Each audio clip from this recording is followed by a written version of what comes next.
In the previous video, we started talking about composition. Let's continue on now and look at another scenario whereby we can actually hide the functionality further so that we don't allow the calling program to access those objects directly. So let's go and have a look at the example. So what we'll do first is we're going to go to our PC class. So what I'm going to do first is I'm going to change these and make these private. So in other words, the functions, these getters, won't be accessible by our main class anymore. And just to go back and show you what happened, we're now getting an error and it's saying it's got private access. So in other words, they won't be able to access them any further, but we'll still be able to access those internally. So let's create a function, public void power up. And I'm going to use get case, or get the case, dot press power button. Then I'm going to type draw logo. So if you think about it, a computer when it starts up, you press the power button and then you see a logo come up on the screen, which is usually the logo of the motherboard manufacturer. So we're going to implement that little private method.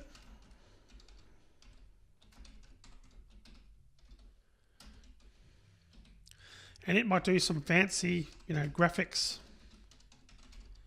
here. I'm not going to obviously write that code yet, but it'll be doing that there. And let's just say it called this method. So we could either use the get monitor dot draw pixel at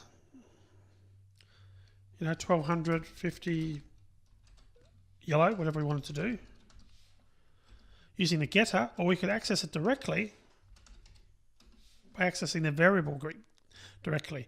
It really depends the way you're setting yourself up. Probably the better way of doing it would be the way that I'm showing you there with the monitor on the screen, because we don't really need those getters. They're not actually adding anything to us. They're not adding, they're really just making the code a little bit more complex than what we need. If we needed to do something else, in other words, if we needed to check whether the case had been, if we needed to check whether the objects had been initialized, or we're looking for something else, some other sort of form of validation, verification, we might want to leave those getters in there. But what we could actually do is actually get rid of those altogether to make our code look a bit more streamlined, and then just change it and just access those variables directly. Of course, that's the case. So we've now got a public function called PowerUp and a private function called draw logo. And of course, the PowerUp function of the PC will draw that logo on the screen, as I mentioned before. We go back to our main class. Obviously, these methods won't work anymore because now we've actually deleted them. So I'm going to delete those. But what we could do is put the PC dot PowerUp. If we run that,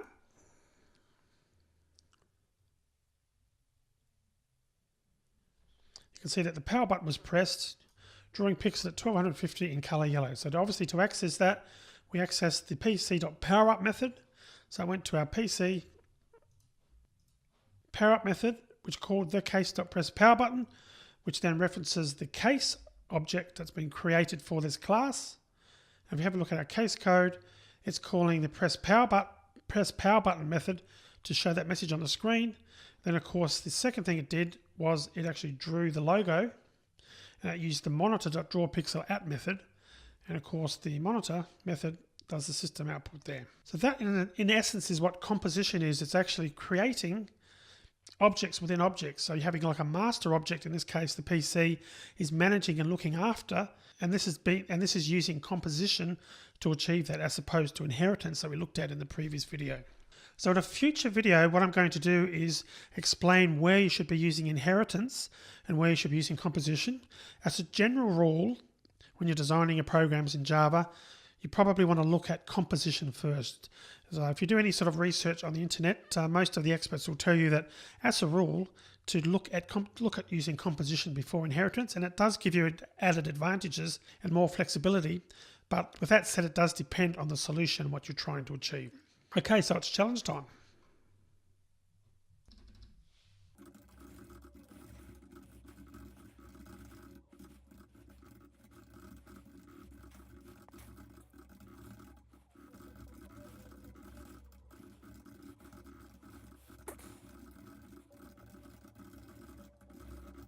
So the challenge is to create a single room of a house using composition. So think about the things that should be included in this room. Maybe some physical parts of the house, maybe some physical parts of the room, but also furniture as well if you like. Anything you think should be included in the room. You can create as many objects as you want to compose this out into whatever level of detail you want to get into. But make sure you add at least one method to access an object that is composed, which is part of that main class, to be accessing that via a getter, and then to access via a public method that object that was returned from the getter. And you saw me do that in the previous video. And also then add at least one method to hide the object completely, in other words, not using the getter, basically access that object from another public class. And you saw me do that in this video. So go ahead and do that and see what you can come back with. And when you're ready, come back and check out my solution. So pause the video now and I'll see you back shortly. Okay, hopefully you managed to figure it out and you had some fun along the way. Let's go ahead and now implement one possible scenario. So what I'm going to do is implement a bedroom. So I'm going to create first the main class and call it bedroom. And I'm going to have a bedroom and it's going to be, first have a name. Even though we know it's a bedroom, I'm just going to have a name anyway, not Tim's bedroom or something like that. And I'm going to create an object called wall. I'm going to have wall 1 through 4. Because obviously there's 4 walls. I'm going to have a ceiling.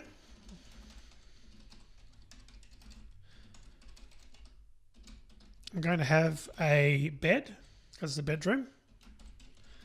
And just for an accessory, let's go for the lamp. So I'm now going to create a constructor, which is going to be everything, and quite a few things there. And just to keep things simple, I'm going to create a getter for lamp. I'll just create it manually.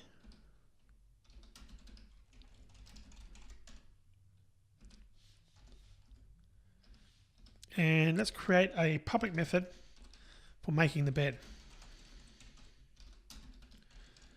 We're going to put some a note there to indicate what we're doing. We're in the bedroom class, making bed. Then we're going to do bed.make. Okay, so I'm just going to breeze through these other classes because they're going to be pretty basic. Let's create the wall class first. I'm going to call it wall, and we're just going to have one string, one field. We'll call it direction, where it's facing. And let's just create a constructor. And let's create a getter. Very simple wall. And for ceiling, let's do something similar. So we're going to do create ceiling, class ceiling. For this one, I'm going to have a height where the ceiling starts. And let's just go with, say, painted color. What the current color of the ceiling is. Constructor. And we'll also the getters as well. And you can see now as I'm creating that, some of these errors are going away because I'm creating the classes. Next, I'm going to create the bed class. So with the bed, let's start with the style. Let's style a bed. How many pillows, what the height is of the bed from the ground, maybe the number of sheets, and whether it has a quilt or how many quilts. Create a constructor. Then we'll create our getters. But then we also need to create our make method because if you recall, we're using bed.make over here. So let's create that as well, and we'll call that, it's a void method, and we'll call it make. And we'll just have a simple message that outputs, this time we're in the bed class, making. Okay, so we now created that as well, and our bedroom class is looking good now. We've just got the lamp to implement now. I'm going to create that now. Lamp. And let's try private string style, private Boolean battery. Is it a battery powered lamp? Yes or no? And globe rating perhaps. Create the constructor And let's create the getters. And let's create a method here to turn on the lamp. So public void turn on.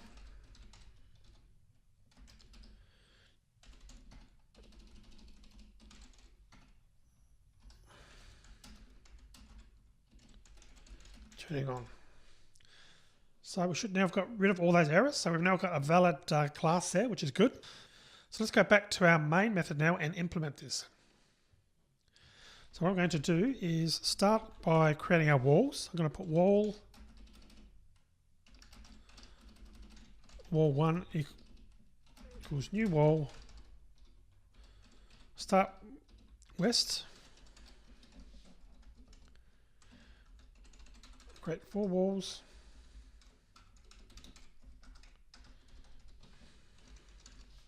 south and then north.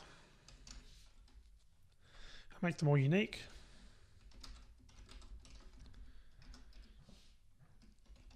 We need a ceiling.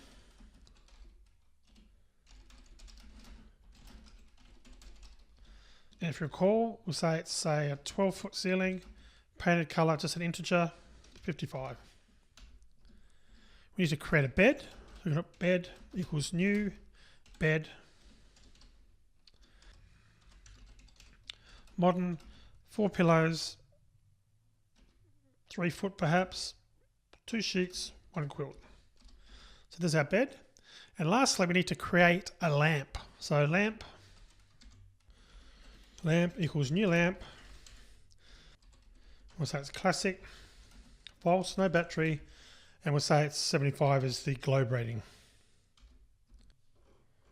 So we've now got the base objects that we can now pass to our bedroom to create this new bedroom.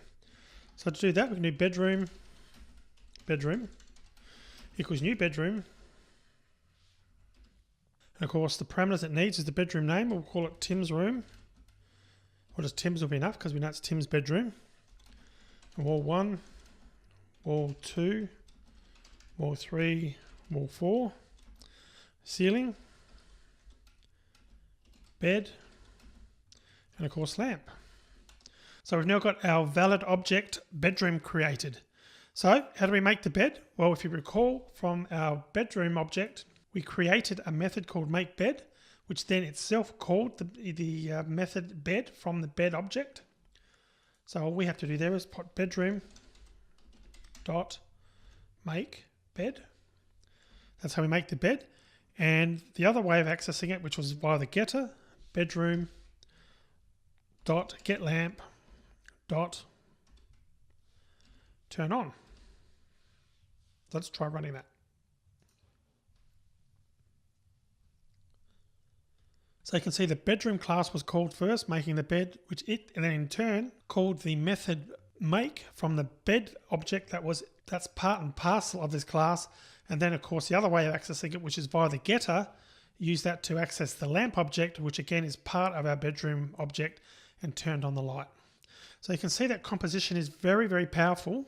And as we progress through this course, you'll see examples of composition. And as I mentioned earlier, you'll understand more where to use inheritance and where to use composition. But as a general rule, you would aim for composition. That's what generally a lot of object-oriented programming experts suggest you do, is at least look at that first. So hopefully you did well in your challenge. In the next video, we're going to talk about encapsulation, which is another component of object-oriented programming. And it's something that you've actually been using for some time now, but probably weren't aware that you were using it. So I'm going to explain that in more detail in the next video.